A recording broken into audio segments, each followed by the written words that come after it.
বিশেষ কিছু মুহূর্ত আছে, ওই মুহূর্তগুলোতে দোয়া করলে দোয়া কবুল করে কে? এর মধ্যে একটা মুহূর্ত হলো তাহাজ্জুদের মুহূর্ত। কিসের মুহূর্ত? তাহাজ্জুদ পড়েন তো আপনারা? হ্যাঁ, এখন আওয়াজ নাই গলায়। পড়ি? ফজরের নামাজই পড়তে পারি না হুজুর, তাহাজ্জুদ কেমনে পড়ব?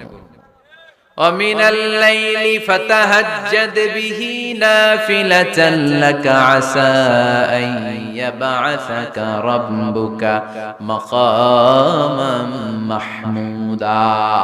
এটা এমন নামাজ, এই নামাজের পরে দোয়া করলে কবুল করবে কে? ওই মুহূর্তে আল্লাহ প্রথম আকাশে মনোনিবেশ করেন, ডাকতে থাকে, কার কি লাগবে চাও? টাকা লাগবে টাকা দেব, সম্পদ চাও সম্পদ দেব, সম্মান চাও সম্মান দেব, বউ লাগলে বউ দেব। আছে না নাই? লাগবে না?